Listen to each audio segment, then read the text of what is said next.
Are you relocating for a job? Congratulations! Chances are this is an exciting and scary time for you. I know it was for me. In this video, we're taking a deep dive into the logistics and sharing our moving to a new state checklist so that you can tackle this transition with ease. Okay, at least easier. If this is your first time here, welcome. If you've been here before, thank you so much for coming back and for spending your time with me. My name is Lindsay, and I'm proud to be your Anthem, Arizona realtor with the Wise Move AZ team at Realty One Group. On this channel, we have a lot of fun talking about all things Anthem and real estate every single Thursday, and we absolutely love having you along for the ride. Moving to a new state can be expensive and a lot of work. If you're relocating for a job, you might also be up against some serious deadlines. Not only have we moved from state to state and country to country, but most of the clients we work with today are moving to beautiful Anthem, Arizona from out of state. Anyways, that's just a long way of saying we get it and you have our sympathy. In this video, I'm running through what you need to do to ensure this transition goes as smoothly as possible. I'm going to be listing off a lot of things, and in the interest of time, I'm going to be doing it quickly. If you don't catch it all, don't worry. We've put everything into a printable checklist that you can download at the end of this video. I really went back and forth on the best way to organize this video. I thought about going chronologically, but everyone's timing is different. Instead, I'm going to break it into 6 main categories, each with their own set of action items. It will be up to you to set realistic deadlines for each based on how much time you have. Number 1, research the area and employer. I'm going to assume that you've already accepted the new job or at least received the offer. The first thing I want you to determine is if your new employer offers relocation support. They may be partnered with a relocation company. If so, I want you to research everything they offer and what the cost is to you, if any. If these services are available, consider making use of them. Moving is going to be expensive and time-consuming. Take all the help you can get. Next, I want you to research the area you're moving to. Have you traveled there before? What are the neighborhoods like? Are there particular areas that you're more drawn to? What are the average commute times in the area? How far do you want to commute? If you have kids, what's the school system like? What will the transition be like for them into the new school system? What does the application process entail? If you haven't already noticed, relocating is going to require a lot of research. So I recommend setting up a folder on your computer to save all of your findings, or if you're more tactile, put together a binder. If possible, I recommend that you make time to visit the area before you move. Even if you visited before, your perspective will be different when you have intentions of moving there. Whether you go there in person or you're doing your research online, I also want you to explore things like, where will I go shopping? And how will I make social connections? It's easy to get bogged down in the logistics of making a move. But remember, this is going to be your home. You want it to be a place where you feel a sense of belonging. If you're religious, do they have a place of worship nearby that's a good fit? Or if you love working out, do they have a good gym nearby? If your kids are into volleyball, are there local teams for them to join? I know this stuff feels a bit fluffy, but if you have plans to take care of your social needs when you arrive in the new place, it will feel like home a lot sooner. Number 2, find a new home.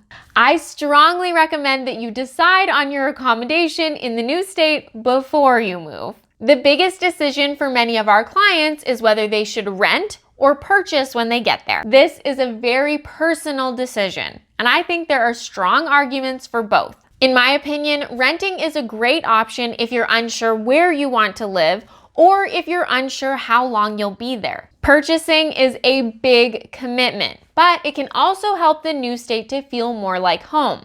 Take time to really think about this. I recommend that you research and find a local realtor that you can trust. They'll be able to walk you through what renting or purchasing will look like and will have tips to help you make the decision. If your move is bringing you to Anthem, we would be happy to help. If your move is taking you somewhere else, you are still absolutely welcome to send us an email. We work with agents all over the country and we may be able to refer you to a local expert. When finding your new place to live, I want you to research and consider commute times, utility costs, and your wants versus needs in a home.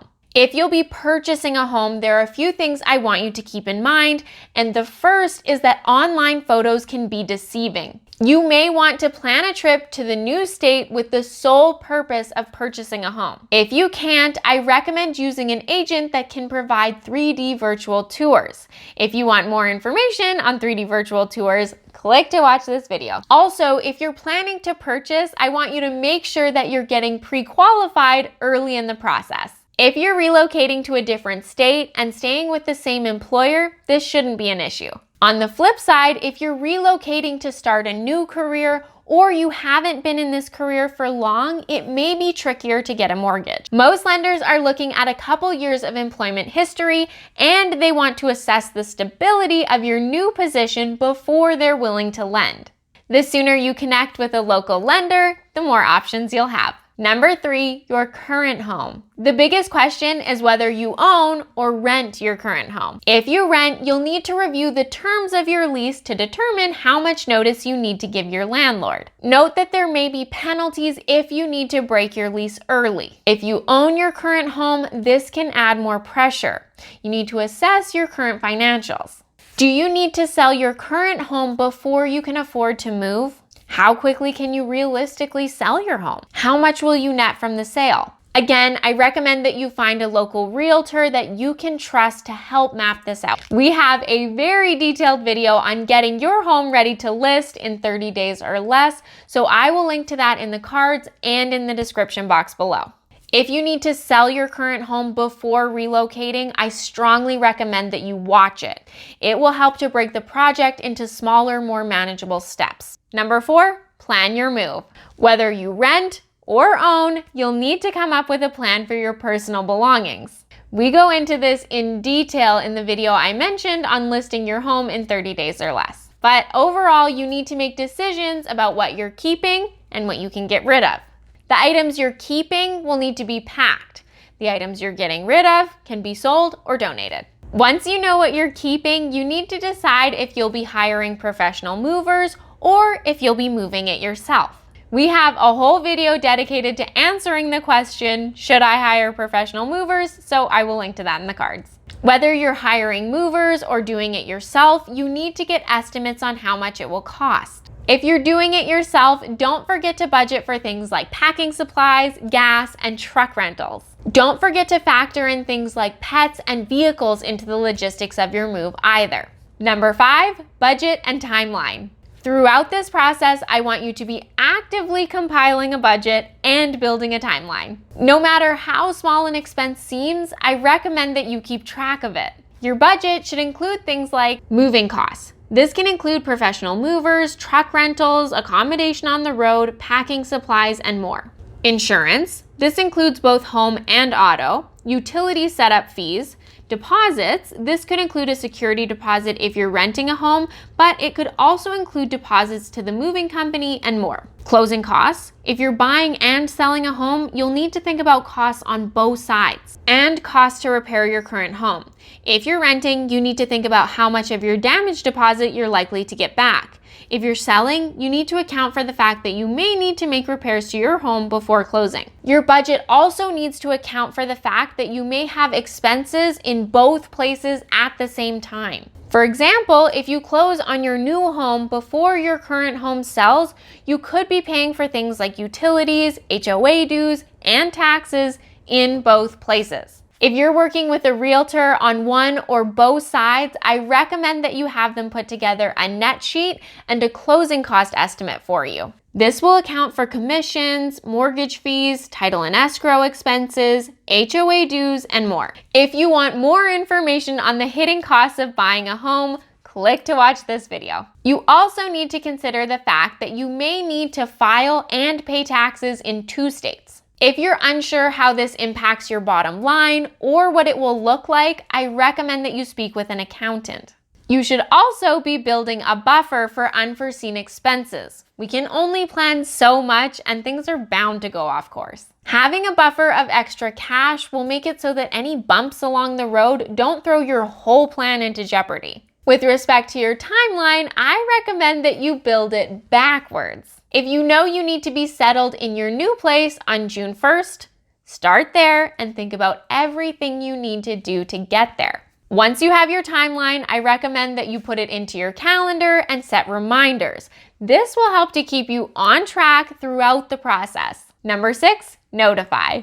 As if moving wasn't stressful enough, you also need to come up with a plan for notifying a bunch of parties about your move. Come up with a plan to notify the following: friends and family, banking and credit institutions, utility and service providers in both places, insurance providers, and postal services. You'll likely want to set up mail forwarding with USPS. I recommend that you review your bank and credit card statements for the last quarter, or better yet, a full year. This will give you an idea of all of the service providers you use. Make note of which ones will need to be made aware of your move. If you have pets, you'll need to take care of moving their registration from one city or county to the next. You also need to take care of your vehicles. Licensing and registration will need to be transferred to the new state. You'll also need to get your driver's license or ID card transferred to the new state. Many states offer a grace period, but I recommend that you deal with this as soon as possible. Do your research beforehand so that you have all of the necessary paperwork ready to go. The only thing worse than standing in line for hours at the DMV is having to go back because you forgot something.